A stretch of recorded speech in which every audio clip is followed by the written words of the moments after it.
Fala pessoal, mais um Resenha com TF aqui nesse canal, desse careca que vos fala. Tô com um cabelo bonito hoje, fui no barbeiro, adotei aqui um novo estilo de penteado, porque hoje estou honrado.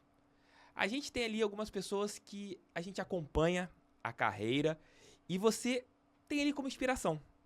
E hoje estou trazendo uma profissional que eu tenho como uma inspiração, que é uma honra tê-la aqui no meu podcast para conversar sobre jornalismo, sobre o momento atual da carreira dela, porque é muito bom, cara, você ter um profissional que você pode aprender e ela ensina toda vez que está no ar.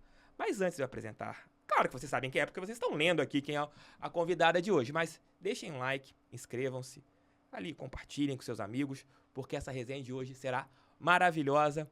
Obrigado, Vanessa. Uma salva de palmas pra você aqui. Obrigada, Thiago. Tô Prazer estar aqui. Muito feliz de tê-la aqui, porque você é uma das referências, é um grande nome da nossa profissão. E, poxa, e nesse momento que o nosso jeito de ser profissional, nosso jeito de trabalhar é muito contestado, ter alguém da sua grandiosidade é muito bom aqui pro Resenha com TF. Ó, do Resenha Loading para Resenha com TF. A resenha garantida. Exatamente. Olha que alegria, prazer, muito obrigada pelo convite, fiquei muito feliz. Eu também, fiquei muito feliz de eu ter aceito o convite aqui. Eu acho que vai render, hein? Vai, a resenha vai ser muito boa, Vanessa, quantos anos de profissão? Eita, uns 30, mais ou menos. Eu comecei muito novinha em rádio, comecei numa rádio que se chamava Rádio Universidade, que era do Grupo Estácio. E ali foi meu primeiro contato, né, na profissão. Isso foi em 92. Exatos, 30 anos. 30 anos. E ali dali eu fui para a Rádio Cidade, sempre como locutora de FM. Depois eu fui para a Jovem Pan. Eu não fazia jornalismo, não, era locutora de FM. Alô, minha galera, liga aí, promoção, com o Luiz Carlos rádio. Júnior ainda, né, na Isso época aí, da Rádio Cidade. Isso aí. Eu fazia rádio FM, não tinha jornalismo. E aí eu cursava publicidade nessa época.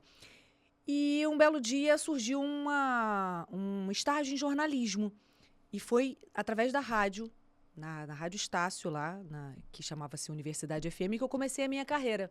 Então, eu cursava publicidade, consegui um estágio em jornalismo, olha que loucura. Caraca. E eu odiava, achava jornalismo chatíssimo. Que jornalismo que? Troço chato. Mas eu não fazia ideia do que era, sabe? Eu tinha uma impressão. Por isso que eu acho legal esse modelo de educação que tem hoje, que os meninos já começam a acompanhar as profissões no ensino, no segundo grau. Eles já têm contato. Então, sempre que eu sou chamada para uma palestra num colégio, eu faço questão de ir. Porque é uma maneira que eu tenho de mostrar o que é a minha profissão, para ver quem é que quer abraçar. E eu sempre falo, tem certeza que é isso que você quer? Não tem feriado, carnaval, Natal? Ganha pouco. Esquece, parceiro. É perrengue. Mas é uma paixão, né? Eu sou tão feliz. Exatamente. O jornalismo é uma paixão. Eu acho que talvez seja aquela profissão que a pessoa entra na faculdade ou que começa a trabalhar até mesmo antes da faculdade, que no meu caso também foi um pouco parecido com o seu. Antes da faculdade eu comecei a trabalhar com jornalismo. Eu não trabalhava diretamente na área, eu fazia minhas coberturas do Botafogo nas redes sociais. E quando eu sou chamado para trabalhar em rádio, o que eu faço? Opa, não dá para ser um amador, tem que fazer minha faculdade. Olha, interessante, você fez um caminho contrário. Eu fiz o caminho contrário. Eu trabalhava em outras áreas, mas comecei a apurar, sempre gostei de jornalismo. Mas olha só, se a gente fizer um paralelo entre as nossas carreiras, eu também não estava no jornalismo, eu não cursava o curso de jornalismo, eu estava na publicidade. Eu trabalhava mais ou menos, eu trabalhava na área comercial. Então o jornalismo me escolheu. Mesmo caso que... E aí, por isso que eu tive que voltar para a faculdade. Eu já era formada em publicidade, eu tive que voltar para a faculdade para poder conseguir entrar na TV Globo. E o meu caso foi diferente. Eu, assim, foi parecido. Eu trabalhava na área comercial, em várias empresas de telefonia, que eu não colocar um centavo aqui no canal, então eu não vou falar qual era a telefonia. Se a TIM quiser colocar, então vamos... Colaborem! Alô, TIM! Trabalhei na TIM, trabalhei na Caixa e foi quando eu recebi uma oportunidade pelo Gustavo Poli, de entrar, que legal. O Poli que me chamou para entrar no blog do Botafogo no Globoesporte.com. Isso em 2013 para 2014. E eu não era jornalista ali. Aí eu falei, não. Eu fui chamado para entrar no principal portal do Brasil e ao mesmo tempo recebi... Agora vem a pergunta cruel. Fez diferença você cursar jornalismo? Fez. Eu acho que eu amadureci mais como profissional. Acho que houve um amadurecimento que eu não tinha como profissional depois que eu entrei na faculdade. Sabe o que eu acho que a galera aprende? Se eu tivesse que espremer assim, a laranja para sair o suprassumo do negócio, eu acho que são os valores. É Sim. você aprender que a premissa do jornalismo é a apuração e não ficar igual essa galera aí que vai pegando notícia em tudo quanto é lugar e só vai replicando Exatamente. sem apurar. E os termos técnicos todos, né, da profissão. Ética profissional. É. Ética profissional. Como saber lidar com uma fonte, como que você se comporta numa entrevista coletiva, como que você se comporta em determinados momentos, que você passa a ser uma figura pública, que você não é o principal é a notícia, que eu acho que é o grande problema hoje, que as pessoas elas se colocam à frente da informação, não sei se você tem essa visão. E qualquer coisa que dê like. Então, deixa eu pensar aqui alguma coisa que vai dar like, vou falar uma aberração aqui, deu like. Exato. Não consigo trabalhar assim, não sei. Eu também não sei. Igual isso que nós estamos fazendo, que é o podcast. Você tem o seu, eu tenho o meu. Eu tenho uma premissa no meu. A conversa vai acontecer. Se acontecerem cortes, beleza. Se não acontecerem cortes, beleza. É uma conversa. Eu acho que as pessoas elas já vêm predispostas para um podcast para elas acharem cortes. Não, vou perguntar para Vanessa sobre fulano de tal, porque ela vai falar sobre fulano de tal e isso vai me gerar um corte. Isso a gente aprende na faculdade de jornalismo, você já aprende ali sentado estudando, que não é o principal da profissão. Mas vamos às vias de fato. Eu acho que funciona da seguinte forma. Você tem gente que pensa assim, então eu vou perguntar tal coisa que, poxa, é isso que vai fazer explodir.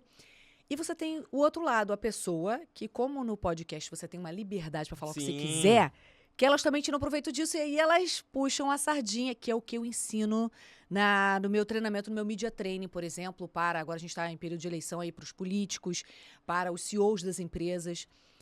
Uma das coisas que eu ensino eu vou te colocar respondendo uma pergunta qualquer aqui, sei lá, quanto vai ser o próximo jogo do Botafogo? Aí no meio da sua resposta você tem que incluir um outro assunto que te interessa falar. Exato. E aí, esse é o treinamento que eu faço com a galera. Mas você não pode entrar predisposto a isso, pelo menos é a maneira que eu vejo. Não sei se você concorda. Eu sei, mas na prática, Tef, o que acontece é isso. A pessoa vai e, poxa, peraí, eu quero falar sobre tal assunto. E ela vai lá e coloca no meio da conversa tal assunto. E tira proveito. Exato, mas é assim, agora é uma pergunta pra você que dá esse curso, se o meu pensamento tá errado ou tá certo, assim, é só pra entender. Eu acho que você tem que levar isso dentro de um papo. Não o papo ser voltado diretamente para isso, que eu acho que isso é o grande problema. Isso aí. As pessoas, elas voltam o papo para esse assunto, para o assunto polêmico. Por exemplo, assistem uma entrevista da Vanessa Ritt pro podcast e tal. Ah, ela falou aquela polêmica lá. Ah, Vanessa, é aquele assunto. Eu acho que não. A gente tem que entrar no assunto e esse assunto te levar àquele assunto, que talvez você queira puxar o gancho, aí eu acho correto.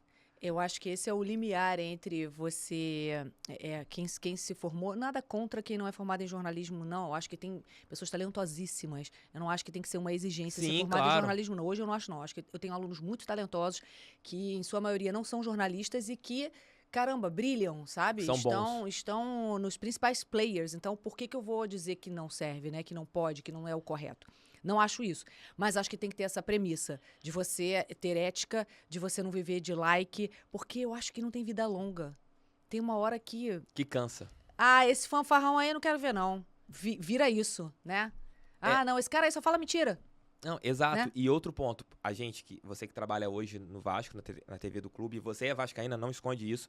E eu sou botafoguense, tem um canal destinado pro Botafogo, um canal de hard news. Aliás, precisamos conversar sobre isso, que eu quero saber, né, mais pra frente, o que me espera lá na SAF, né? É bom, você vai na gostar. Prática. Você vai gostar. É o futuro do Vasco é bom. O futuro do Vasco é bom. Amém, receba. Esse ano é complicado. Esse ano é complicado aí. Receba, esse ano vocês têm que subir. Mas Nossa. o Vasco subindo, acho que a tendência é 2023 o Vasco ser bom. Eu acredito. Eu acho que também, ainda mais com o investimento que o Vasco terá, com o peso da camisa, eu acho que o Vasco tem um bom ano para 23.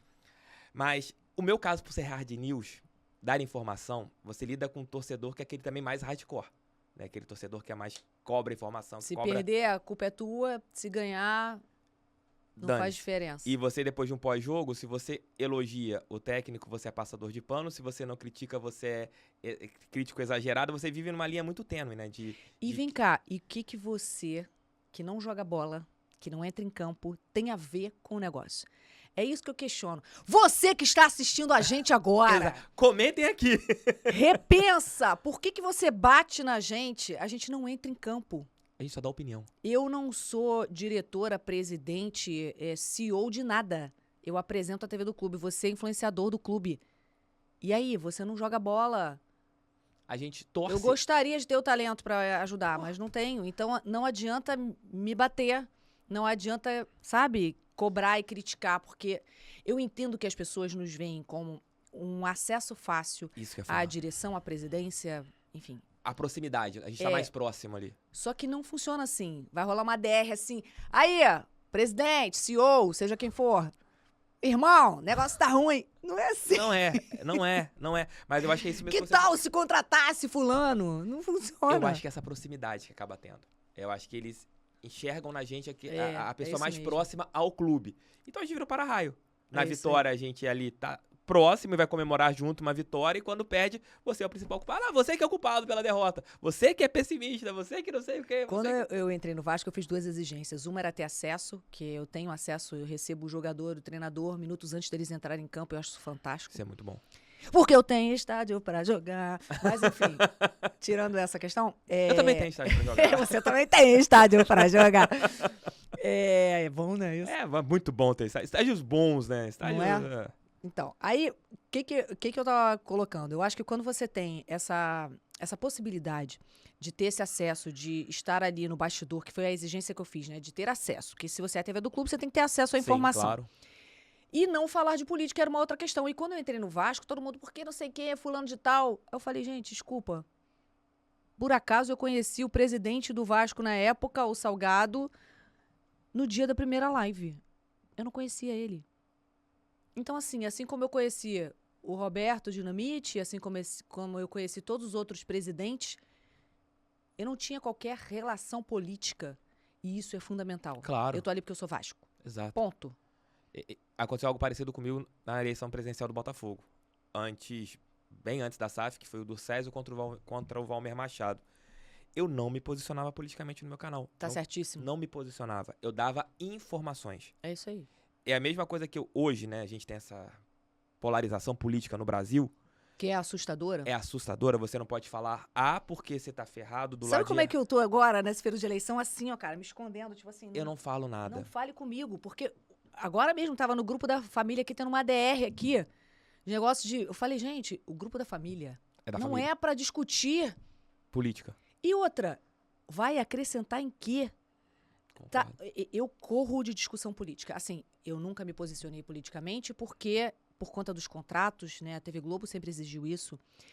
E depois eu entendi que era a maneira mais inteligente. Era você não se posicionar. É que, igual religião.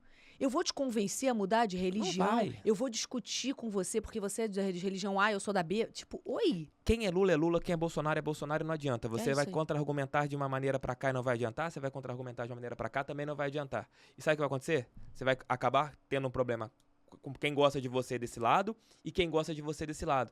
Então é melhor você fazer o quê? Tem sua posição política? Comenta com a tua esposa, com o teu esposo, com os seus amigos próximos. E pronto, você não tem que ter um problema que eu vejo hoje nas redes sociais também, Vanessa, eu não sei se você concorda comigo, que a pessoa, ela se acha na obrigação de dar opinião sobre tudo. É isso aí. Ah, tá passando a Fazenda, você tem que dar opinião sobre a Fazenda. Tá passando o Big Brother, você tem que dar opinião sobre o Big Brother. Tá acontecendo, o homem foi pra Plutão. Você tem que dar uma opinião porque o homem foi pra Plutão. Aí paga mico, né? Exato. Porque fica tão feio, porque você nem sabe daquilo ali que você tá falando. Exato. Aí se posiciona errado, aí que vira chacota. Vira chacota. E parece que tá... Aí entra naquilo que eu falei anteriormente, não sei se você concorda com uma pessoa que tá muitos anos na profissão, tem alunos, em relação a pessoa se achar mais importante que a notícia. Você acha que acontece isso muito hoje? O jornalista, até mesmo o jornalista profissional, ele se colocar à frente da informação? Eu acho que existe um egocentrismo. Outro dia eu estava falando no meu Instagram sobre egocentrismo. Eu acho que quando você tem... você acha que você está à frente do restante e não é... Assim, é difícil você dizer, eu vou fazer um papel de coadjuvante. Por exemplo, hoje, vamos lá, dar um exemplo do meu Resenha Loading, que é uma resenha infanto-juvenil. Eu sou coadjuvante.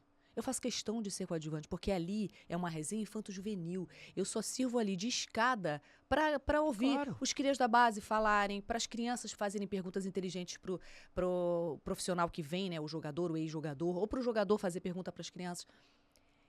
O segredo desse podcast Resenha Loading, que é gravado aqui, é esse, eu ser coadjuvante. Se eu assumir o protagonismo, na Vasco TV, vamos lá.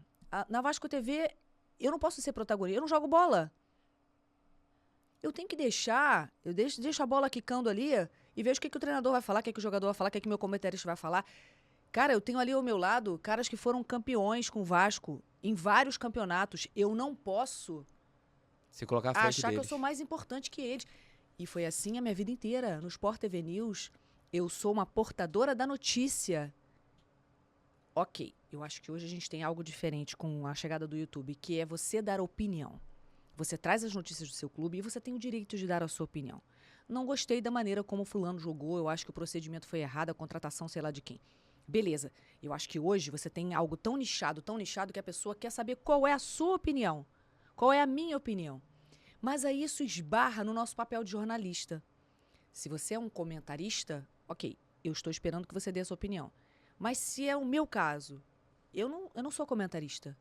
Eu apresento um programa, né, a vida inteira. Então, eu hoje, às vezes, me vejo no papel de comentarista quando eu sou convidada para ir à Band, por exemplo. Ali eles esperam que eu fale alguma coisa do meu clube e dê a minha opinião. Mas isso é específico. Você está exercendo esse papel.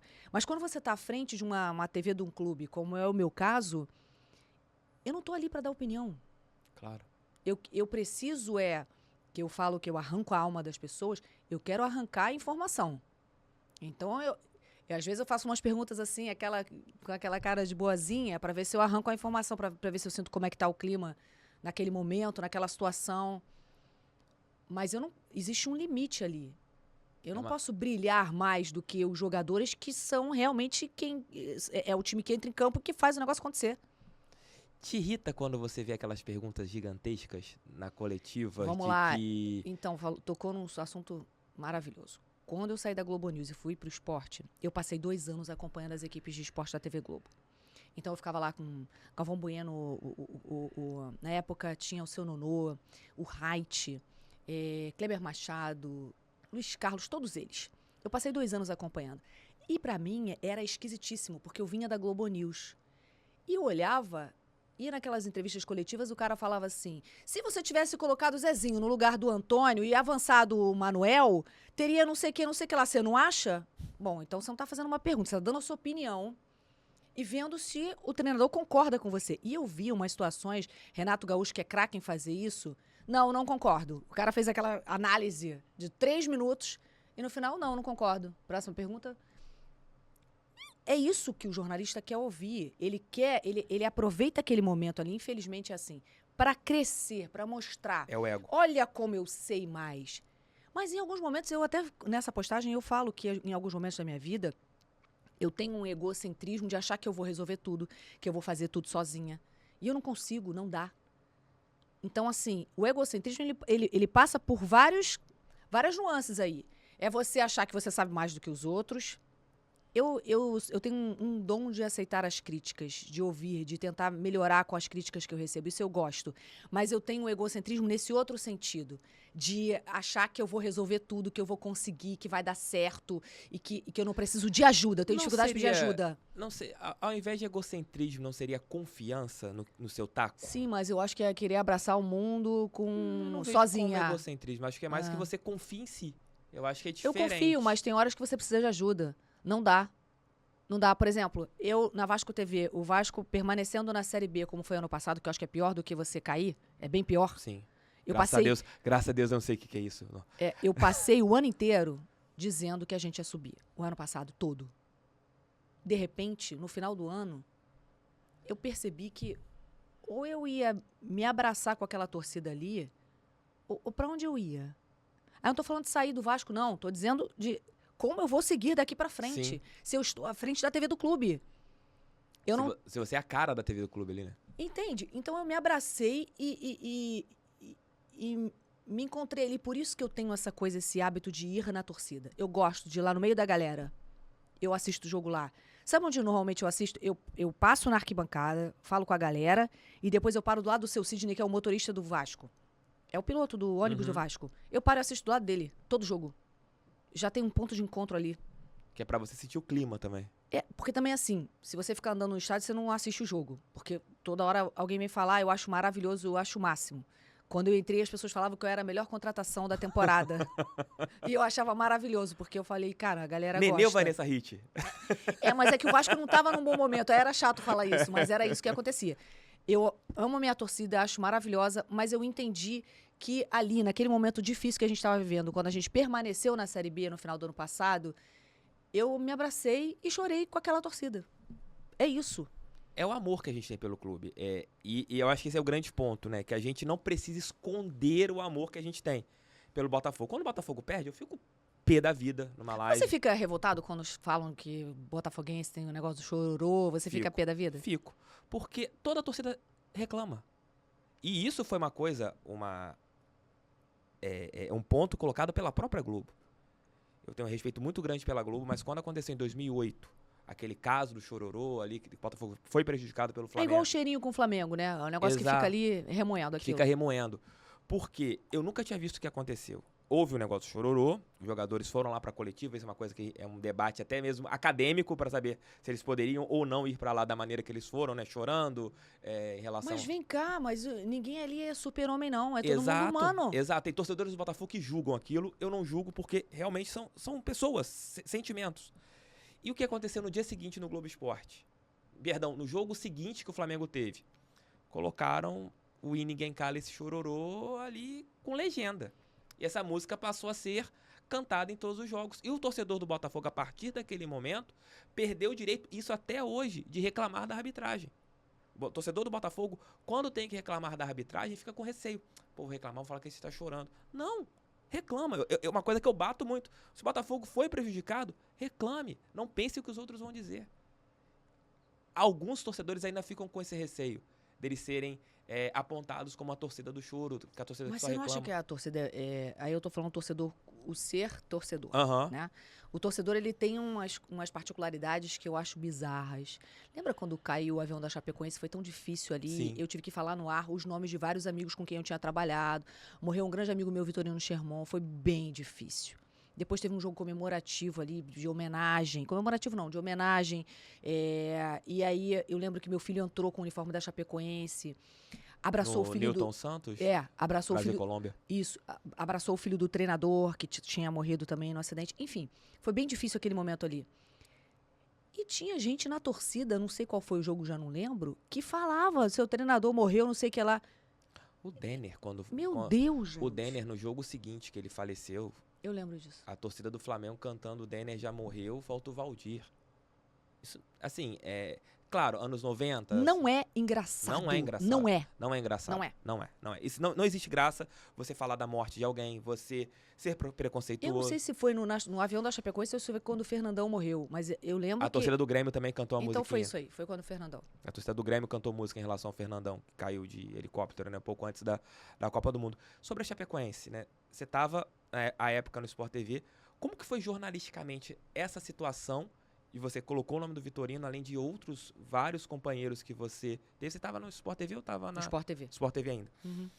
E você ter que ir pro ar, dar uma informação sobre amigos que tinham falecido e jogadores que você tinha contato próximo, né, por causa da Chapecoense. Como que foi pra você nesse momento? Eu estava no Sport TV, mas eu tinha vivência da Globo News, então eu tinha trabalhado em grandes coberturas.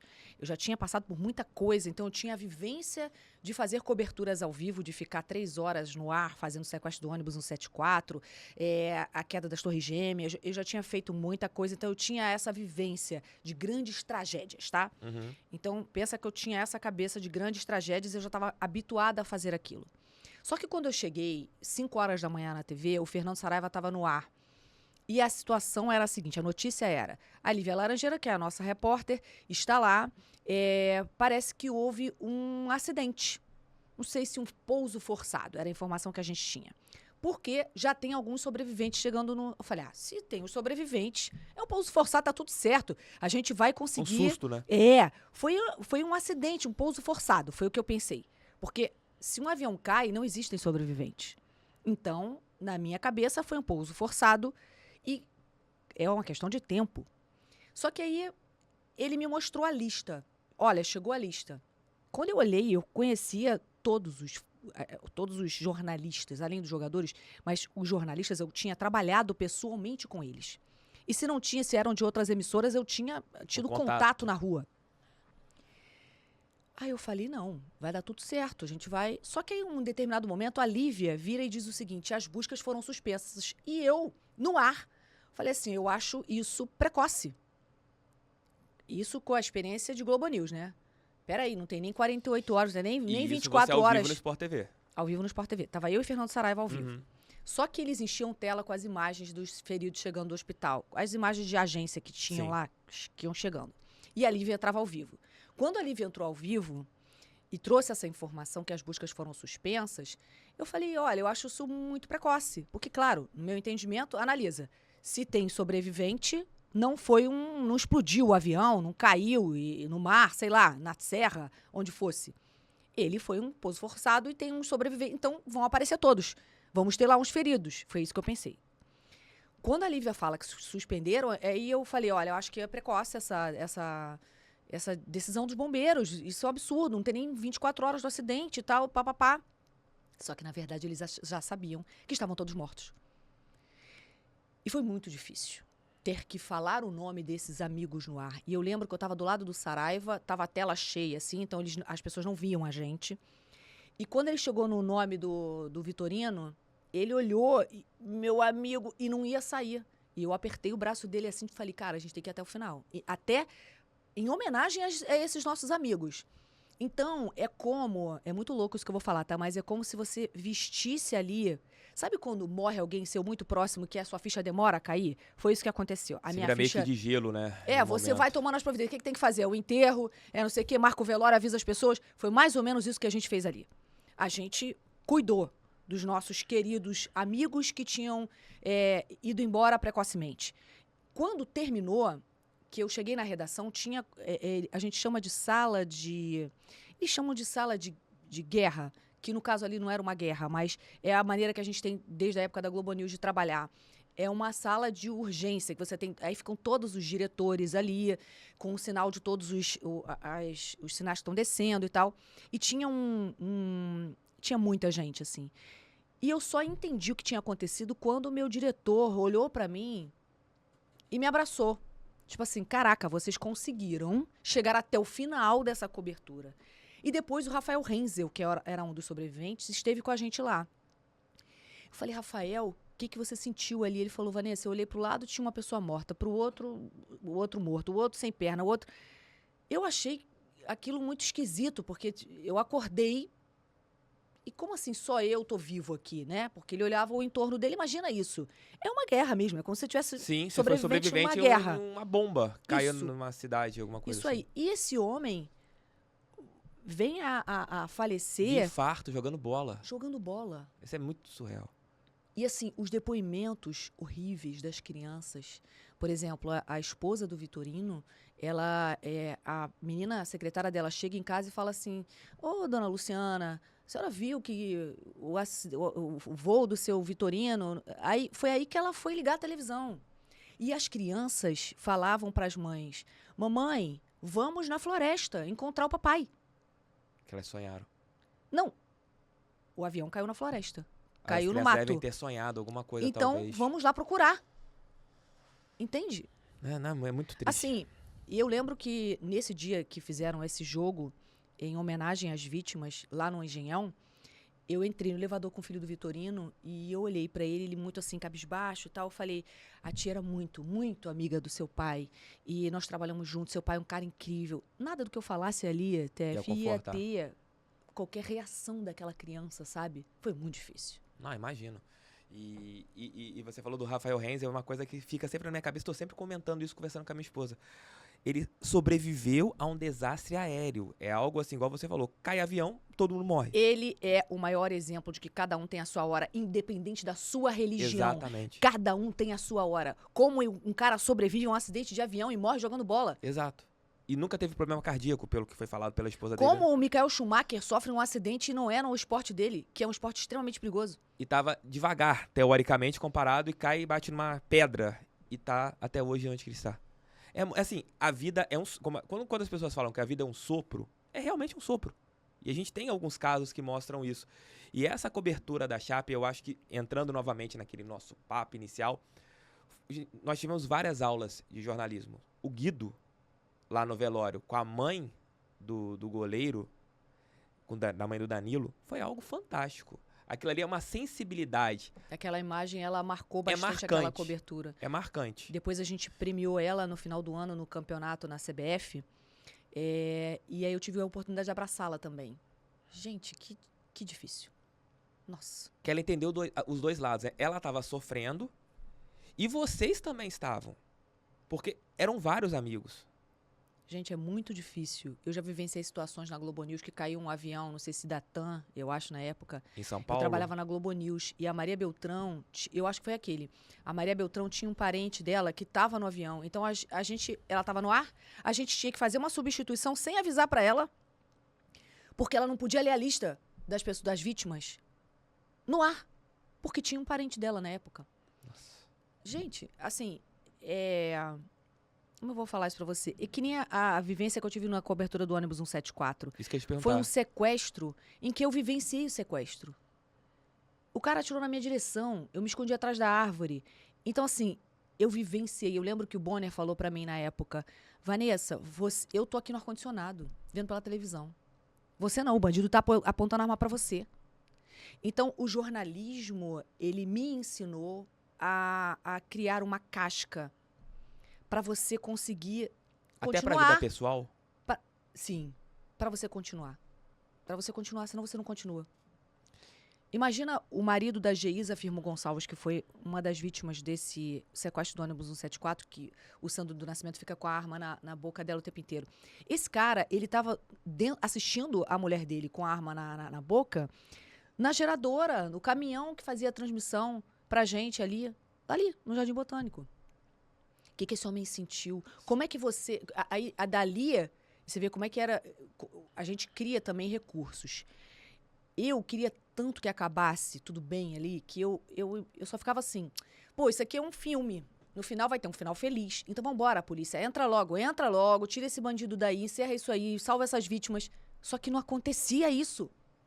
E quando acontece, acontece errado ainda, né? Isso te traz uma sensação de impotência. Você não é dono do que acontece. Você não consegue ter o comando do que está acontecendo. Então você assiste, o jornalista assiste as tragédias. Ele vivencia aquilo ali. Imagino que deve ter sentido a Lívia Laranjeira, que estava lá subindo ali ao local onde caiu o avião da Chapecoense. Imagino. Não, ou jornalistas que acompanharam o caso, como você esteve no 74, o pessoal que acompanhou o caso da Eloá, lá em São Paulo também, que foram mais dias. Nossa. E teve a participação nesse caso da Eloá, que é... Até hoje, isso é um debate, já aconteceu em faculdade, em vários programas, a maneira que a imprensa agiu ali no caso da Eloá, entrevistando o sequestrador. Nossa. O que você achou daquilo? Você acha que aquilo ali foi... Tem selfie no enterro, né? Tem gente que tira selfie com um morto. Aquilo ali foi o que não se deve fazer no jornalismo. As pessoas, às vezes, eu acho que perdem. Às vezes não, elas perdem completamente a noção. Tem que existir um limite, uma ética, um respeito. Não dá pra acontecer isso que aconteceu nesse caso. Não dá pra tirar selfie com um morto. Não dá. Ou tirar fotos de quem morreu, que tem sempre uma família. Isso aí. Tem sempre uma família. Eu passei por uma situação constrangedora no início da minha carreira na Globo News, quando morreu a Maria Clara Machado, que ela tinha o Teatro Tablado, e o corpo dela foi velado dentro do teatro. E eu fiz um vivo de lá era uma missa de corpo presente. Então a missa acontecia dentro do teatro, o caixão estava lá, e eu tive que entrar ao vivo. Eu fiquei constrangida de entrar ao vivo com um caixão ali. Eu lembro que Maria Beltrão me contou uma situação que ela vivenciou também, quando morreu a princesa Diana, E começaram aquelas homenagens. E começaram a cantar. Como era o nome do Do Elton John? O Elton John. O Elton John começou Goodbye Yellow Rose. Quando ele começa a cantar a música, era a hora da Maria entrar ao vivo. E ela falou que foi muito difícil pra ela. Ela seguir falando e todo mundo olhando pra ela com um ar de tipo assim, querida, fica quieta. Você não tá vendo que é o uma momento da homenagem? Difícil. Como que foi mudar do jornalismo mais factual para o jornalismo esportivo? Foi uma definição interna da própria Globo? Ou você Não. que conversou para mudar para o jornalismo? Quando esportivo? chegou a Copa de 2010, eu estava na Globo News e eles Foi 2010? Entrei na Globo News em 99. E saí de lá... Não é 2010, não. 2006? Calma aí que eu vou raciocinar.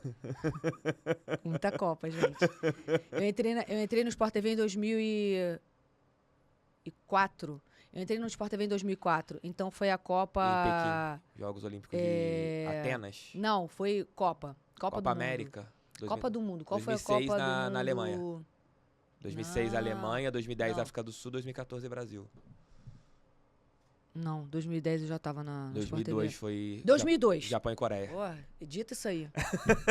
Que eu demorei a lembrar. 2002, eu fui chamada para fazer os últimos blocos, a última parte do jornal na Globo News, que era a parte da Copa do Mundo. Então, pensem, a abordagem na Globo News não é a mesma do Sport TV, que tem um aprofundamento maior do assunto. Então, lá, os 5 minutos finais do jornal era para falar do que estava acontecendo na Copa do Mundo de 2002.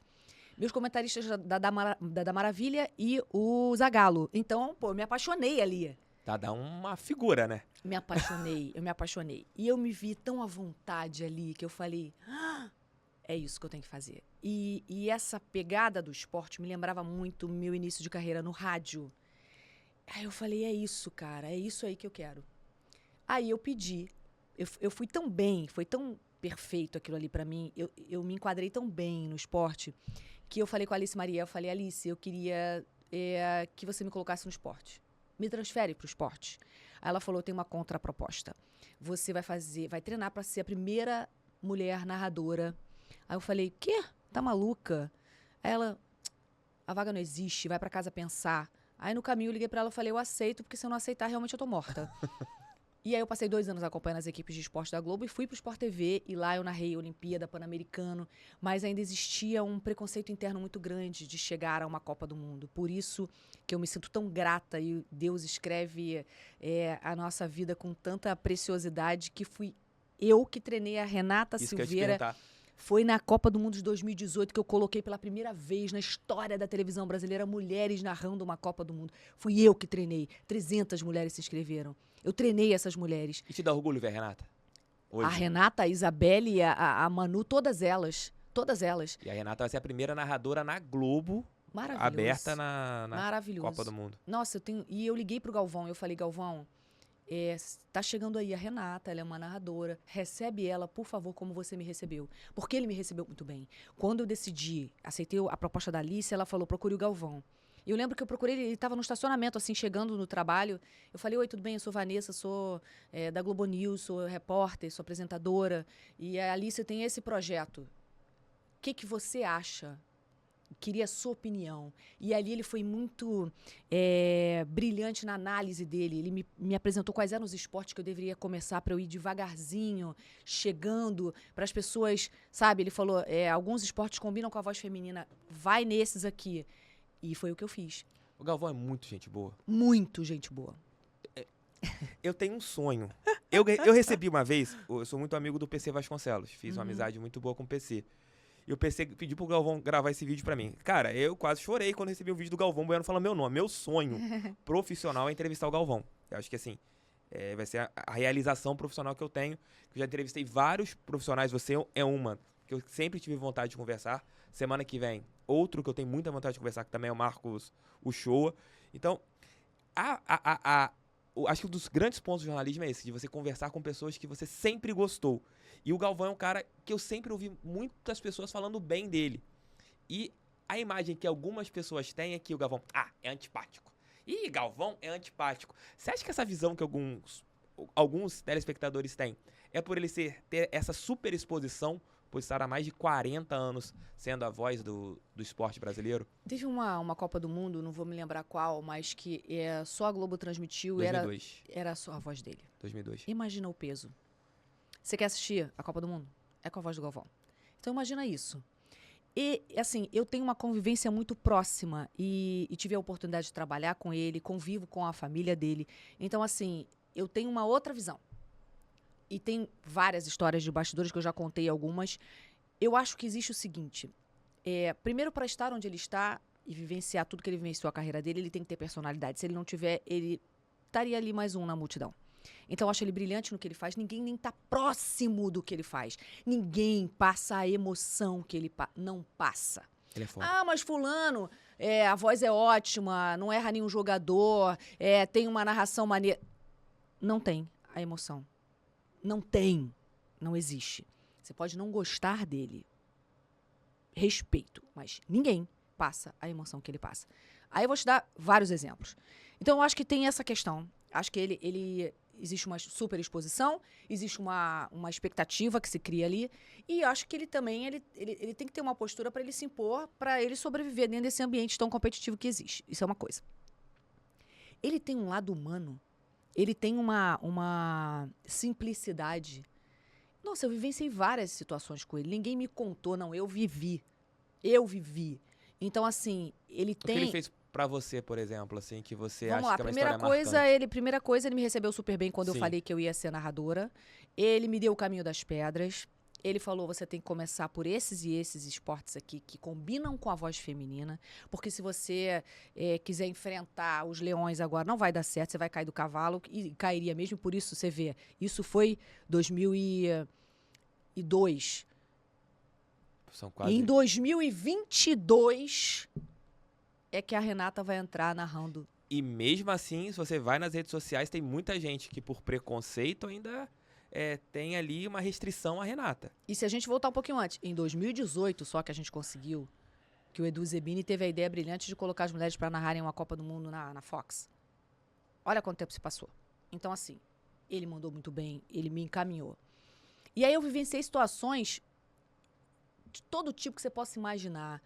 Dele é isso, é ele ter essa humildade, eu falar, pô, ajuda a Renata, recebe a Renata aí. E ele abraçou a causa da Renata. Sabe qual é o peso de você ter O um Galvão, né? te abraçando na Copa do Mundo? É simbolicamente uma passagem de bastão para essa nova geração. Então é maravilhoso. E outra, ele tem uma humanidade com ele, sabe? Eu contei essa história no Charla, depois o Escobar foi no Charla e confirmou. Mas essa história é maravilhosa, em que ele conhece o Escobar, lá no Bem Amigos, você mora onde? Mora em Bangu, mas por que você mora em Bangu? Seu pai é prefeito de Bangu, tipo assim, você já é comentarista aqui no Sport TV, ele era meu comentarista na bancada do Sport TV News.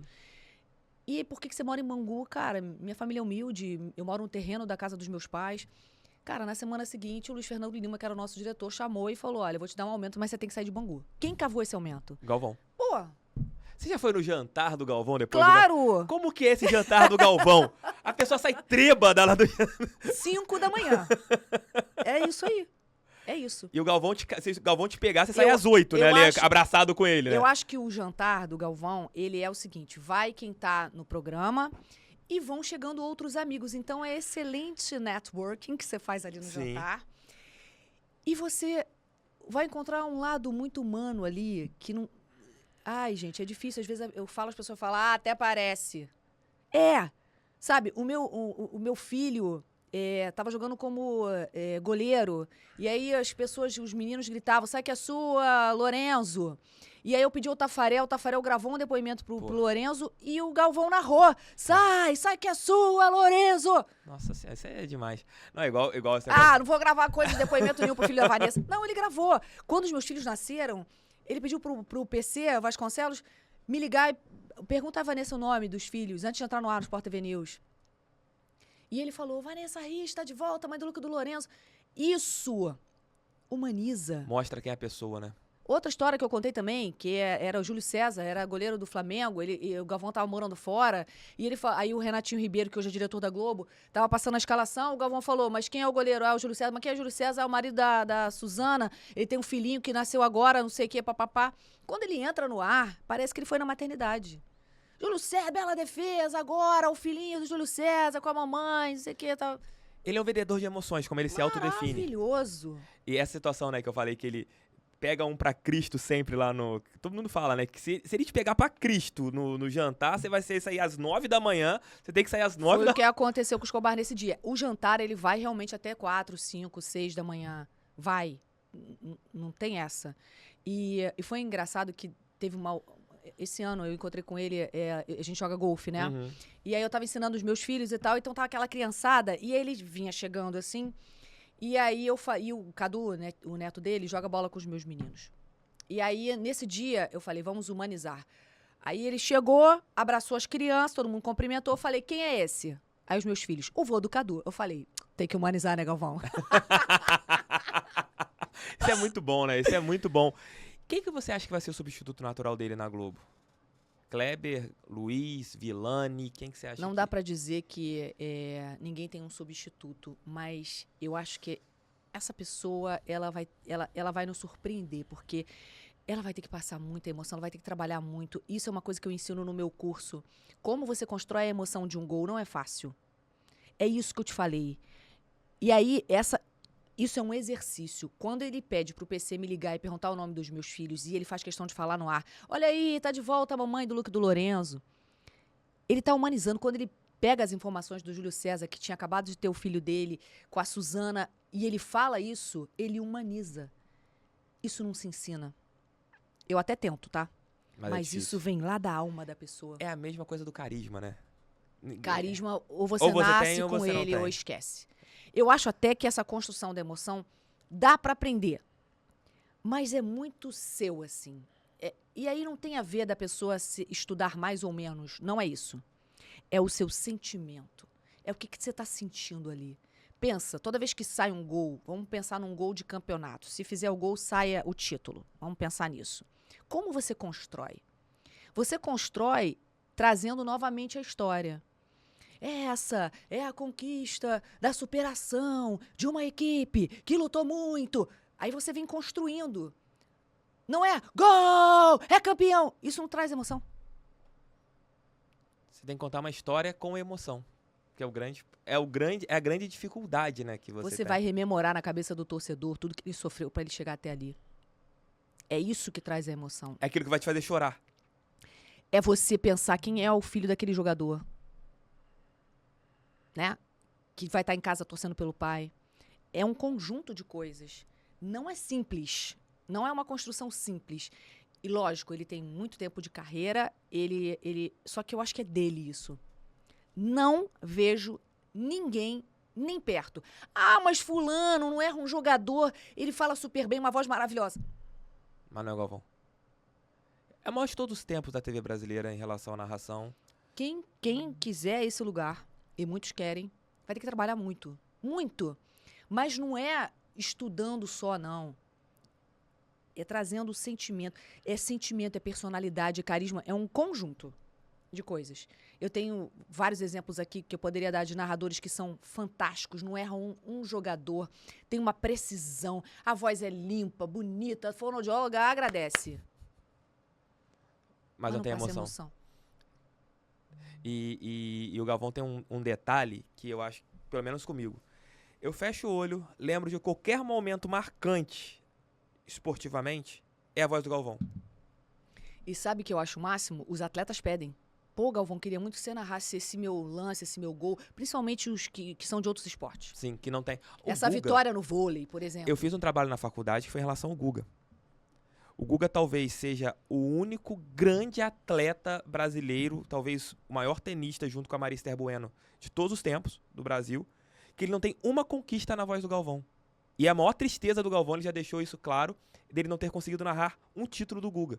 O Guga é o único grande atleta brasileiro que não tem um título narrado pelo Galvão. É porque a Globo não transmitia Era tênis, só o Sport TV. Era só Sport TV. Eu acho que o Galvão deve ter uma tristeza grande, porque quando teve oportunidade, Ainda não E existia essa ligação. eles são amigos, assim. São bem amigos. E não existia essa ligação que hoje tem, né? Do Grupo Globo poder narrar tudo.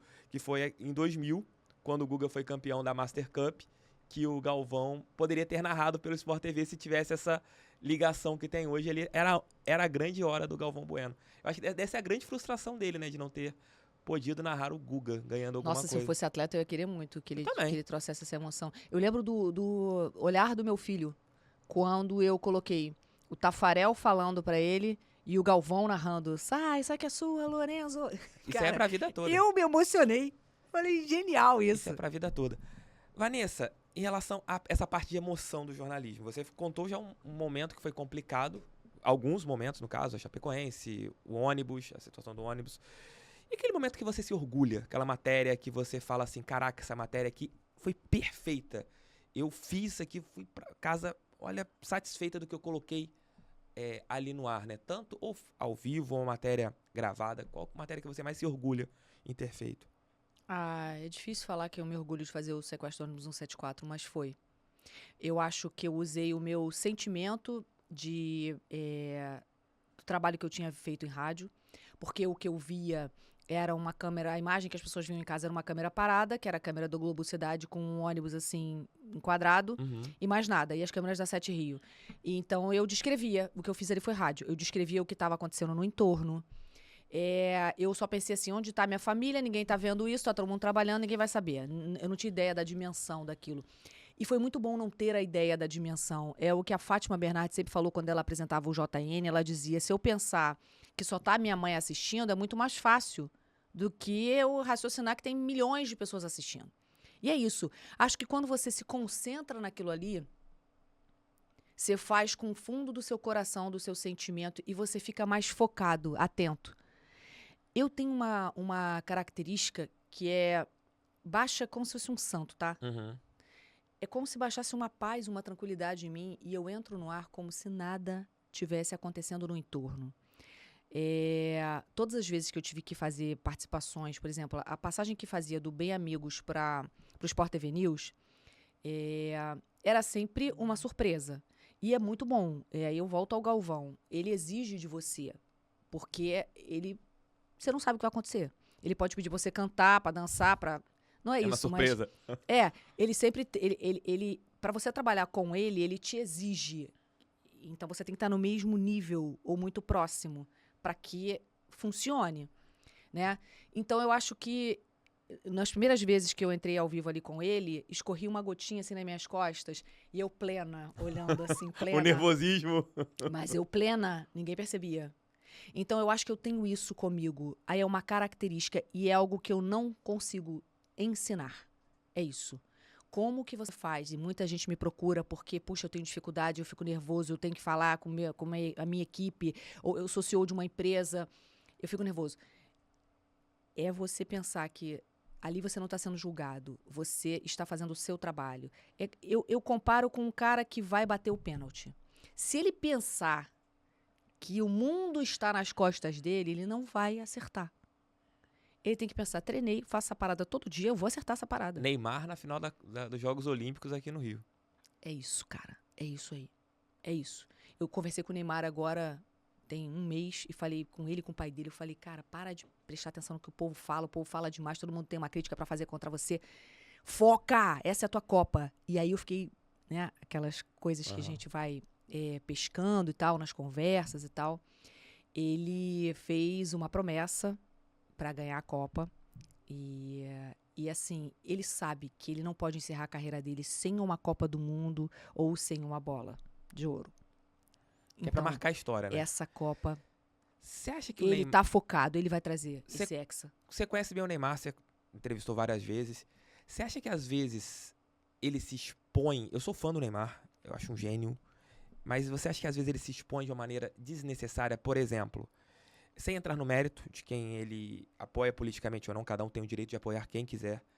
Mas você acha que num Brasil polarizado, próximo a uma Copa do Mundo, ele não poderia ter se omitido? Mas eu acho que ali ele tá assim, tipo, devo nada a ninguém, eu sou quem eu sou, tô nem aí.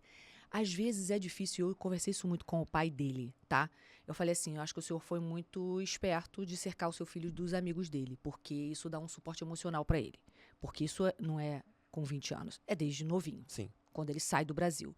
Então, Não, assim, desde antes, né? O Neymar, desde os 12 anos, então, quando ele 11 já é tratado como um gênio e ganhando mas salário alto. quando ele sai pela primeira vez e não dá certo, ele Ah, volta. sim, ali no Real Ali, Madrid, né? ele já, o pai dele já tinha cercado ele pelos amigos dele. E ele falou, olha, nunca pensei nisso. Aí eu falei, o senhor cercou de amigos próximos. Aí ele falou, Vanessa, você não tem ideia de como é difícil. O quanto a gente é cobrado, o quanto bate, o quanto... Sabe, é bom dia pra quê? Por quê? Pra quem? Não deu bom dia, tá vendo? Não deu bom dia. Se dá bom dia, tá ruim. Se não deu, por que não deu? Então, assim, quando você tá numa esfera onde tá o Neymar, onde você tem uma exposição bizarra, absurda, e a cobrança é triplicada, eu acho que tem uma hora que você também enche o saco. Sabe? Aí não vou comparar o Neymar com o Galvão, mas vamos lá. Tem uma hora que é chato. Você tá ali, você quer... Sei lá, tô falando do dia a dia, você tá com teus amigos, eu já vivenciei isso com o Galvão, todo mundo jantando. Pô, espera o cara terminar de jantar. Eu sei que essa é a única oportunidade que às vezes você vai ter de encontrar esse cara. Mas deixa ele terminar o jantar dele, sabe?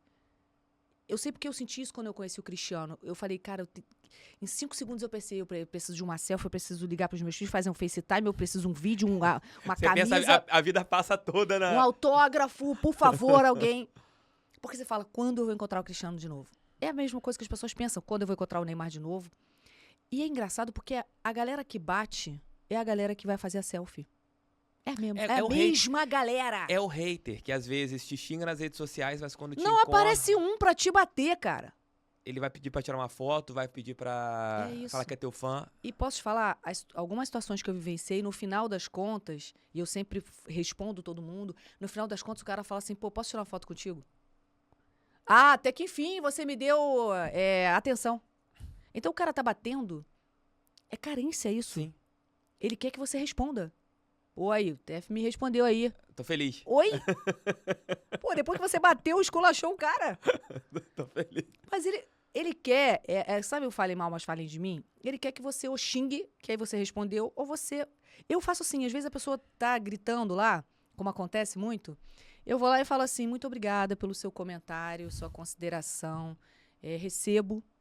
Aí a pessoa fica, tipo... Sabe quando a pessoa te dá um soco e você abraça? Aí a pessoa fica assim, sem graça. O que eu faço agora? Fica sem graça. E você conta o Cristiano, como que foi? Você tava em restaurante? Como que foi isso aí? Agora eu fiquei curioso. Então, Porque ninguém conta o Cristiano assim, à toa. Andando aqui no downtown, vou encontrar... 2 vezes, cara. Pô, aí não. Um mês e no mês seguinte, foi bizarro. Em julho de 2019, eu fui a Portugal para dar um treinamento para a equipe do Canal 11, que é como se fosse a CBF TV lá da Federação Portuguesa. Isso há pouco tempo, há muito tempo? 2019. Uhum. A Federação Portuguesa tem a TV deles, que é como se fosse a CBF TV, só que é um canal que vai ao ar, não é um canal de YouTube. É um canal de televisão. Eu já participei. Fiz agora umas 3 ou 4 participações, que o Botafogo tem um técnico português. Isso aí já fiz alguns pré-jogos ao vivo com eles lá. Esse canal. Esse canal fica dentro da cidade do futebol, que é como se fosse a Granja Comari. Uhum. E daí eu cheguei para dar esse treinamento e era para a equipe deles de esporte. Então, assim, o pensamento deles precisamos de alguém que tenha a cara da cobertura jornalística brasileira para mostrar como que eles podem ser mais contraídos, porque eles são muito formais. Essa é a palavra. E aí, quando eu cheguei lá, vai treinar o Vitor Bahia, que tinha sido goleiro da seleção portuguesa. O Vitor vai ser comentarista, a gente quer que ele apresente um programa. E eram umas 50 pessoas que eu estava treinando ali do canal. E a seleção portuguesa ia se apresentar no dia seguinte. Daí eu fui conhecer as instalações. Olha, a seleção vai ficar aqui, não sei o quê. Tipo a Granja Comari mesmo, deles lá. E aí eu falei, vem cá, como é que eu conheço o Cristiano aí? Não, esquece. Aqui o jornalista não é que nem Neymar, que vocês têm acesso, não. Aqui não tem acesso. Pode esquecer. Cara, que horror. Credo. Nessa noite, que era a véspera... E falar não pro jornalista é a pior coisa do mundo. Não, eu confesso que eu falei, sei lá, né? Daqui o negócio é diferente, tudo bem, vamos respeitar. Mas eu confesso que quando à noite, eles me falaram assim, os 2 diretores da TV, o Nuno e o Pedro, falaram assim pra mim, vamos jantar no restaurante japonês, o melhor restaurante tem aqui em Lisboa. Nós fazemos questão de te levar lá, não sei o que, lá. Beleza, ok. Cheguei lá, o dono do restaurante já de cara falou, ó, o Cristiano tá vindo aí. Mas Cristiano, cara do churrasquinho, né, querido? Como é que eu vou saber quem é Cristiano? Cristiano é o moço ali. Nunca imaginei. E aí, os garçons todos brasileiros. Aí eu me senti em casa, né? Lugar bonitinho e tal, maneiro, restaurante maneiro.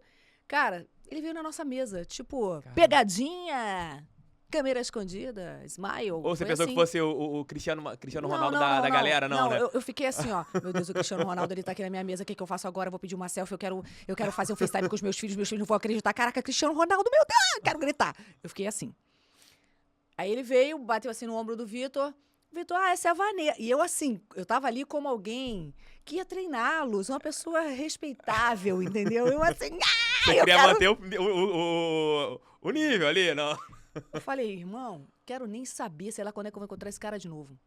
E aí eu falei, poxa, você se incomoda, tirar uma foto e tal. E aí ele na hora que a gente se posiciona pra fazer a foto, eu entrego meu celular na mão do diretor do Pedro. Pedro, ó, Vanessa, tá contra a luz, que tem atrás de vocês tem um aquecedor. Aí eu falei, então, se incomoda de... Ele, não, peraí. Botou aqui a lanterna, entregou o celular pro cara pra iluminar. Eu falei, você é iluminado mesmo, hein, Cristiano? Tá iluminado, cara. Aí ele tirou a foto e tal. Eu falei, poxa, eu tenho 2 meninos, eles jogam bola e tal, no PSG. Você pode gravar um vídeo? Ele falou, ó, eu vou jantar aqui na mesa aqui do lado, depois a gente vê isso, tá bom? Beleza. Falei, Vitor, quem tá na mesa com ele? Só os amigos dele que jogaram com ele na base e que não deram certo. Não tem nenhum famoso aqui, não. Só os caras que passaram fome com ele. São os amigos mesmos dele. E o Tofinha, que é um grande amigo meu, que é da Federação Portuguesa, é um dos melhores amigos do Cristiano. E o Tofinha tinha me falado, ó, a gente tá atrás das mulheres que trabalhavam na hamburgueria, que davam as sobras de hambúrguer pra ele, pra esses amigos, porque o Cristiano quer dar um dinheiro pra elas. Só que já apareceu um monte de gente mais nova que ele, dizendo que era a mulher da hamburgueria. Como? Aí, eu sei que quando terminou o jantar, eu falei, cara, eu não vou mais perturbar esse cara, porque, pô... Aí o Vitor me explicou, a Vanessa, ele não grava vídeo nem pro meu filho. Porque Luca e Lorenzo pode ser um biscoito na Itália, né? É, exato. Assim como a Ginomoto é um produto. Como é que o cara vai saber se a Ginomoto é o nome de uma criança ou é um produto? Então ele não grava pra ninguém, não tá errado. Não tá Claro, errado. tem que ser... É a marca dele, é a imagem dele. Isso. E aí, eu falei assim, não, tudo bem, tranquilo. Aí na hora de ir embora, falei, tchau, gente, bom jantar pra vocês. Falei mais nada, fui-me embora. Um mês depois, volto a Portugal para continuar o treinamento. Vamos fazer um churrasco para brindar a chegada do verão, não sei o quê. Pô, esse churrasco dos portugueses, vamos ver qual é. Aí, paro lá no churrasco. Quando eu olhei, tinha... A mulher estava fazendo o churrasco e atrás dela tinha aquela barreira de ferro, sabe? Aquela barreira que eles usam para treinar falta. E embaixo da barreira, assim, sentadinho na arquibancada, tinha um cara e um garoto. Eu olhei bem assim de longe... Fui chegando perto da churrasqueira, eu falei, não acredito que é o Cristiano de novo. Como assim? 2 vezes. Eu encontrei o Cristiano 2 O raio vezes. caiu 2 vezes. Aí eu falei assim, olha só, falei pro Tofinha, esse meu amigo, que é melhor amigo do Cristiano, falei, Tofinha, agora eu quero uma foto assinada. Ele não fez o vídeo pras crianças, eu quero uma foto assinada. Aí ele, com uma condição, ele está escondido treinando nas férias. Falei, oi? Imagina um brasileiro escondido treinando nas férias. Claro que não, né? Tá no pagode, né, querido? Não, brasileiro é gostar que você filmasse pra falar que Não, o brasileiro não estaria treinando escondido nas férias. Ele estaria no pagode, no churrasco. É diferente. Batendo uma pelada, talvez. Esquece, abstrai, o futevôlei. Aí ele foi, assinou pras crianças. Tem lá no quarto deles, transformei num quadro. Para meus amigos Luca e Lorenzo, não sei o que, Cristiano. Pô, meus filhos entravam pra treinar com minha foto com o Cristiano assim no celular, mostrando pra todos os amigos. Virou foi a grande identidade deles, talvez. A primeira identidade. Minha mãe é amiga do Cristiano, querido. Quer uma onda maior que essa? Minha mãe é amiga do Cristiano. Vanessa, eu vejo uma situação em você que eu admiro muito. Eu acho uma das coisas mais repugnantes é quando você sai de alguma empresa e cospe no prato. E você fala com muito carinho da Globo. Mesmo Globo News, Sport TV, do grupo. Como que você encara quando uma pessoa sai do local e cospe? Fica jogando contra, fica falando mal, fica só difamando essa empresa. Como que você, como uma pessoa que viveu muitos anos, vê isso profissionalmente? Primeiro, eu queria falar assim da minha experiência dentro da empresa, né? Eu aprendi, eu me formei, eu cresci como jornalista na Globo News, foi a minha grande escola de jornalismo. E depois eu me pós-graduei no Sport TV. Eu acho que foi uma experiência que eu não tenho como agradecer. Foram 20 anos no Grupo Globo, porque depois ainda fiquei fazendo Rádio Globo. Então, foram 20 anos. Eu só posso agradecer. Essa empresa me formou como profissional. Se hoje eu estou aqui com você, tem a ver com o que eu fiz lá. Essa empresa me deu 1 milhão de oportunidades de conhecer o mundo, de crescer como jornalista, como pessoa, como ser humano. Como eu posso dizer, não serve mais, não quero, é ruim? Ah, então era bom quando você estava lá. Então eu só entendo uma coisa. É você querer ganhar like batendo. Eu acho de uma pobreza.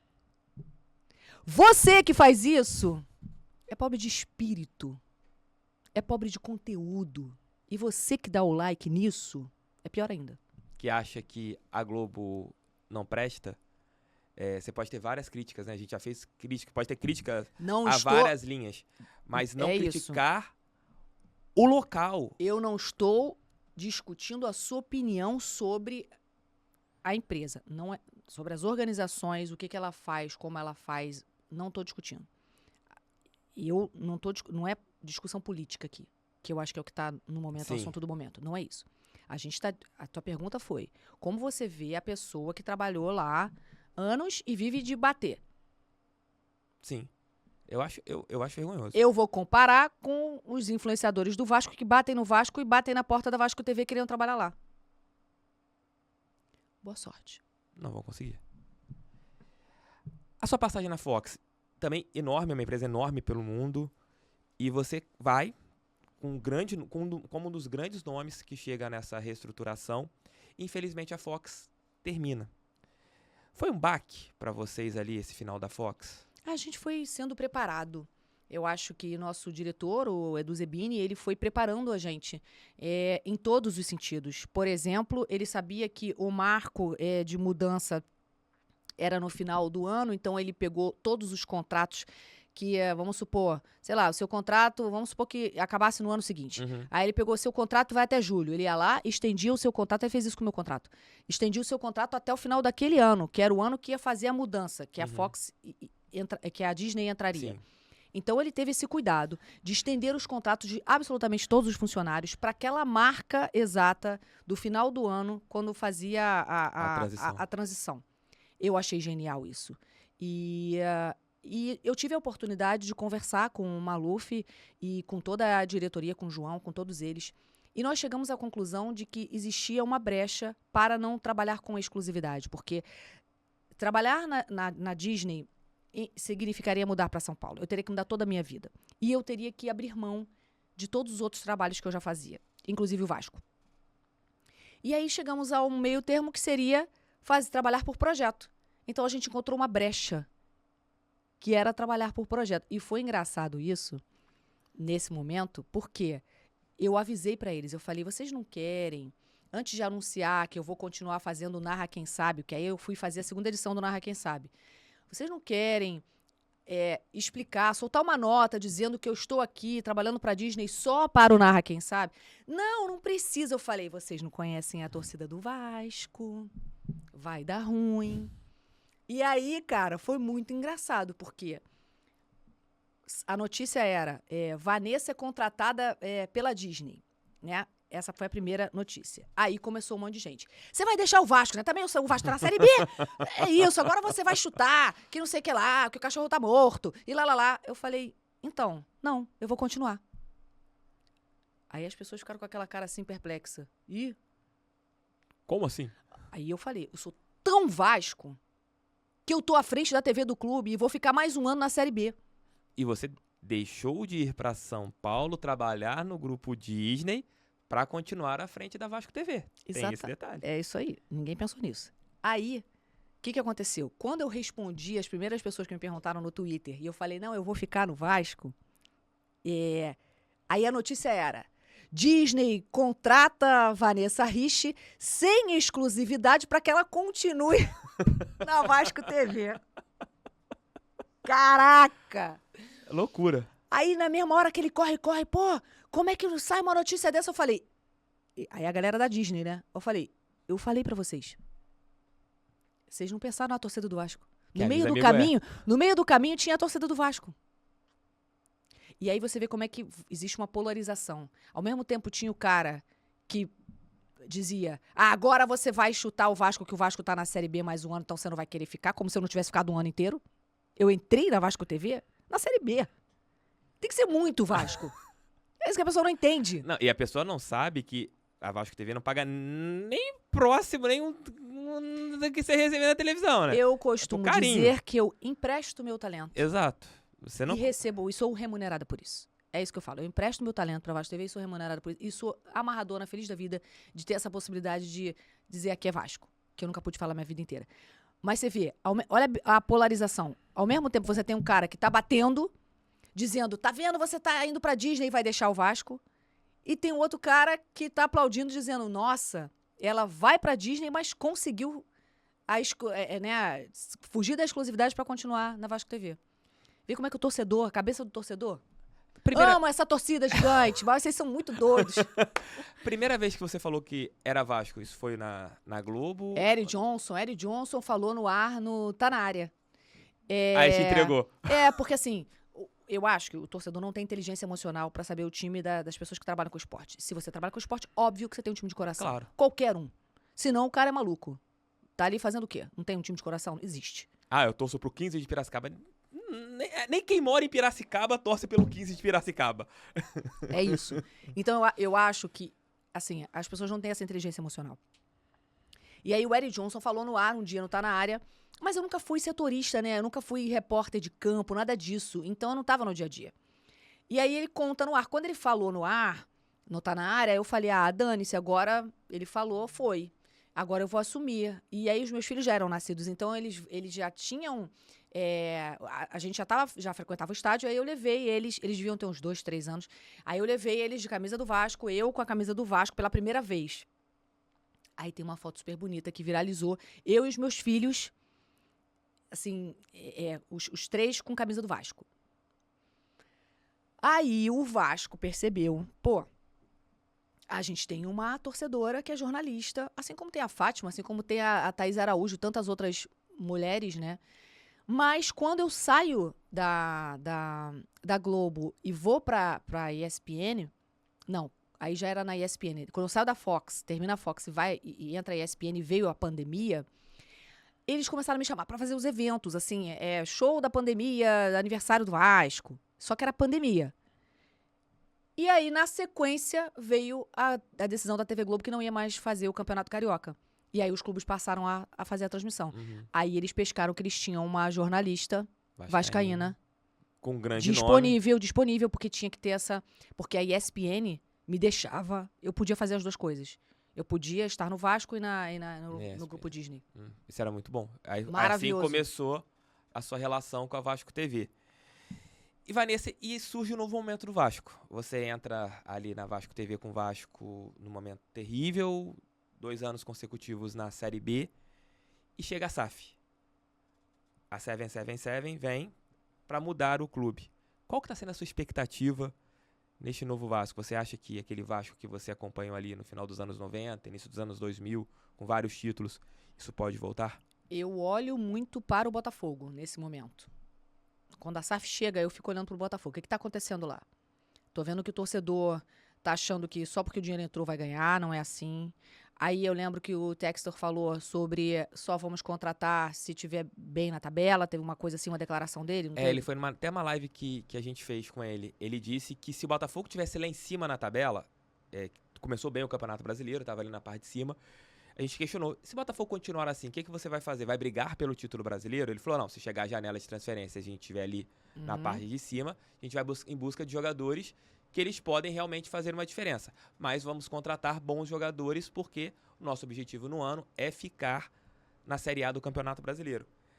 Foi meio que cortado de maneira errada aí, você acabou vendendo essa imagem que o Textor prometeu que queria montar um time campeão já no primeiro ano. Ele em nenhum momento Então, mas prometeu. É isso aí que eu olho. O que tá acontecendo no Botafogo? Quanto tempo vai levar para você montar um elenco, né? Então, assim, eu acho que a primeira missão que a gente tem hoje é subir.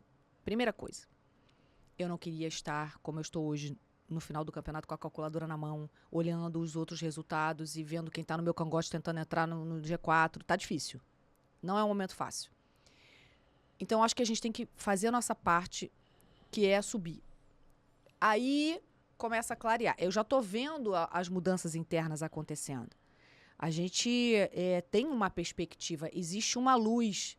A Vasco TV está sendo influenciada também em relação a Vasco crescimento de TV, estrutura? a Vasco TV ficou dentro da SAF, o igual que a é Botafogo maravilhoso pra gente. É maravilhoso. Eles têm duas empresas, a 777 tem duas empresas de broadcasting, então a comunicação é algo importante para eles. Então a gente vai entender agora, nesses próximos meses, o que eles pretendem, como... Só que, assim, a Vasco TV, ela está sendo procurada pelo Globoplay, ela está sendo procurada pela NWB, que é a empresa que tem o Desimpedidos, que tem a Nike e a Centauro. Por quê? Porque a gente faz bem feito. A Vasco TV é muito boa. O Flamengo ligou pra gente no primeiro dia de transmissão para saber com quantas câmeras a gente estava fazendo. O Mário Bittencourt, presidente do Fluminense, esteve na Vasco TV e falou, nossa, estrutura maneiríssima. Como é que a gente pode entender, minha equipe aqui, entender com vocês o que a gente precisa lá no Fluminense? Eu acho fantástico. Todo mundo cresce junto. E aí não tem a ver se tem uma rixa com o Fluminense ou com o Flamengo ou com o Botafogo. Não, a gente está falando de um dinheiro novo que está entrando para todos os clubes. 14 mil assinaturas a gente conseguiu colocar do Paper Vasco no primeiro ano de Carioca. Com o Vasco caindo para a Série B. 1,5 milhão, se não me engano, que entrou de dinheiro novo. Inesperado, né? Um dinheiro inesperado para o clube.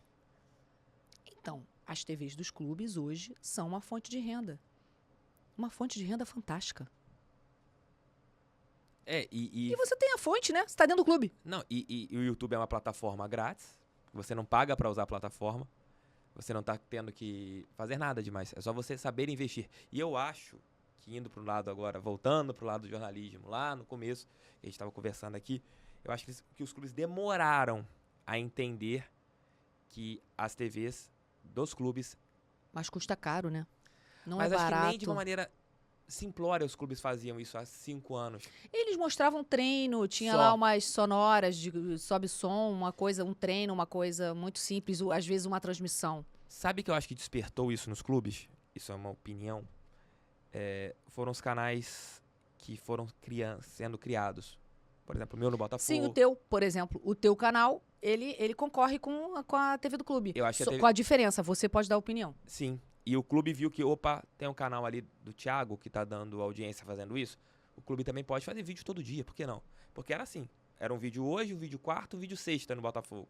Do Vasco a mesma coisa. Mas por isso que eu fiz a exigência de que eu queria ter acesso à informação. Eu não posso ser a TV do clube e não receber o treinador ou o jogador. Claro, você tem que ter informação. Esse é o diferencial.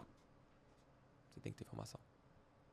Ainda mais que a Vasco TV, o Mário Vassalo foi muito inteligente, que é o nosso diretor da Vasco TV. Ele colocou a Vasco TV entre um vestiário e outro. Então, o ônibus para na porta da Vasco TV, o jogador passa, a gente vê, dá tchauzinho. Chega ali rapidinho, dá um oi. Então, eu consigo receber o treinador minutos antes dele entrar no ar, o jogador, entrar em campo. Não, e isso é bom, é o factual, né, Vanessa? É o grande ponto que a TV do clube ela tem que ter é o factual. Porque se não tiver o factual... Quem tem a TV do clube e quem tem os canais, vai preferir os canais. Porque ali você vai ter as opiniões que você teria ali, as entrevistas gravadas, você vai ter ali alguma repercussão dentro do canal do clube e você vai deixar a TV oficial em segundo plano. Com o que vocês fazem, eu acho que é fantástico. Porque vocês conseguem trazer aquele factual. O cara tá ali, o pré-jogo que a pessoa acompanhava pelo rádio ou por uma TV por assinatura, vai estar ali na Vasco TV, vendo aquilo que ele quer. Existe uma carência do torcedor do Vasco em todo o Brasil e fora do Brasil que o cara não tá em São Januário. Sim. Então ele consegue entrar naquele clima do pré-jogo ali. Isso eu acho muito maneiro. Também acho do cacete. Eu acho maneiro. E as TVs de clube, em geral, estão fazendo um bom trabalho. A do Botafogo evoluiu muito. A NB Sport, não vou lembrar. A empresa que fazia as transmissões, que vendia, que tinha a plataforma do Carioca no primeiro ano, que a gente transmitiu ano passado, eles pegaram o pré-jogo do Vasco e mandaram para os clubes de São Paulo. Olha aqui como vocês têm que fazer. Foi assim. Eu me senti extremamente honrada. Falei, que máximo. Eles mandaram, não sei se para o Palmeiras, para o Corinthians, sei lá, para o São Paulo, para os clubes. E eu acho que é muito legal, porque todo mundo estava começando do zero ali. Sim. Acho que um tem que aprender com o outro. Você acha que eu não assisto a TV dos outros clubes? Claro que eu tô vendo tudo que tá acontecendo. Claro. Nós precisamos fazer isso. Até porque todos os meus amigos trabalham em todos os clubes. E é bom, né, Vanessa, assim, pra gente chegar aqui na reta final, uma coisa que tá acontecendo. Hoje o jornalista não depender exclusivamente dos veículos tradicionais. A gente tem visto muitas saídas dos veículos tradicionais e muita gente criando seus canais próprios. Eu acho que isso aqui a gente estava até conversando anteriormente com o Vitor Lessa em relação a esse ponto. Eu acho que isso vai virar cada vez mais uma frequente. A pessoa investir no seu trabalho. Vai depender do público separar o joio do trigo, quem é bom e quem é ruim. Mas eu acho que vai ser esse o caminho daqui para frente no jornalismo. Você falar muito isso com as pessoas que você trabalha, como que você ensina isso nos seus cursos? Eu acho que você abriu uma multiplicidade de players, onde você tem um mercado muito maior do que quando eu entrei. Quando eu entrei, ou você trabalhava numa TV aberta ou numa fechada. E acabou, e é isso. Numa rádio. TV, Era isso. Tinham 3 lugares, ou num jornal impresso. Só. 4 lugares. Era isso e acabou. Hoje não. Hoje você pode estar na TV do clube, você pode ter seu próprio canal, você pode estar num canal que tem várias pessoas que falam de esporte. Ou cuidar de mídias. Você sem aparecer. Olha esse projeto que eu tenho, o Resenha Loading, que eu falo com os crias da base. Eu trago a possibilidade da criança. Eu vivenciei uma coisa interessantíssima, que é muito YouTube isso. Eu trouxe o Juninho Pernambucano aqui. Uma criança entrou online da Bahia. O garoto disse o seguinte: vocês conhecem Fute Paródias? YouTube. Uhum. Eu conheci o Juninho Pernambucano pelo Fute Paródias. Por quê? Porque eles fizeram um videozinho sobre faltas. E esse garoto que tem 9 anos, que obviamente não viu o Juninho jogar, conheceu o Juninho. E estava ali entrevistando o Juninho. Olha que coisa. Sensacional. É o YouTube. Sensacional. Foi o YouTube que proporcionou isso. Então eu acho que a multiplicidade de players nos permite ter uma infinidade de lugares para você trabalhar.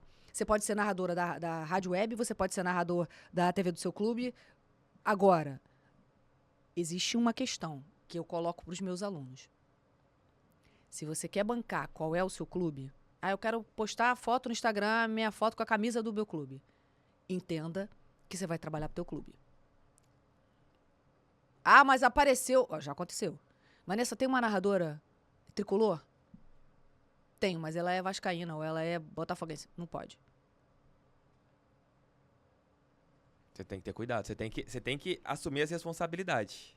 As mulheres não podem, mas tem homens que torcem por outros clubes e são narradores não do clube que torce. Até a história do Dandan. O Dandan contou isso até no podcast. Tô falando que ele abriu publicamente. Que ele, na Rádio Manchete, que ele era torcedor. Ele não é torcedor do Flamengo e se fingiu como torcedor do Flamengo pra trabalhar no projeto, né? Essa era a história que você... Eu não sabia se ele tinha contado o time dele. Eu vou ficar quieta. Ele não contou o time dele. Beijo, Dandan. Não vou falar nada não, amigo. Ai, não é com o Dagão. Aqui é Vasco! Vanessa, obrigado. Espero que você tenha curtido. Adorei. Achei que foi muito bom. Acho que a gente conseguiu colocar aqui vários assuntos dentro do intuito que é o canal, que é resenhar, jogar aqui conversas interessantes, não conversas ao vento, mas conversas que façam as pessoas pensarem, né? Eu acho que esse que é o importante da gente. Eu não gosto que as pessoas comprem a minha opinião. Eu gosto que as pessoas, elas ouçam a minha opinião e pensem com aquilo que eu falei, se realmente vale a pena ou não. Eu acho que você não tem que influenciar ninguém a querer falar aquilo que você quer, e sim pensar. Um beijo para toda a torcida do Botafogo que assiste você, que acompanha você. Parabéns pelo seu trabalho. Obrigado. Respeito todas as torcidas. Mas aqui é Vasco! Redes sociais da Vanessa Rich. Tudo @Vanessa Rich. R-I-C-H-E. Tudo @Vanessa Rich. Pode ir lá no @Vanessa Rich. E resenha? Resenha Loading. Se você é um comentarista nato, ou se você tá na base de um clube, se você tá ali querendo entrar no time principal, tá jogando bola, sonha com isso, vem pro Resenha Loading. A gente tem a resenha dos crias e tem a resenha das crianças com os atletas. É bom demais, só se inscrever, @Resenha Loading. E tudo gravado aqui. O seu pode. Gente, obrigado. Espero que vocês tenham curtido, porque eu curti demais. Um papo leve, descontraído, com várias histórias. Deixem um like, inscrevam-se, compartilhem aí. E teremos mais resenhas daqui pra frente no nosso canal. Um beijo. Se inscreve no canal, se inscreve aqui nesse canal. Pelo amor de Deus. Pelo amor de Deus. Senão eu vou colocar peruca aqui. Valeu, gente. Beijo, tchau, tchau e fui. Até a próxima. Valeu.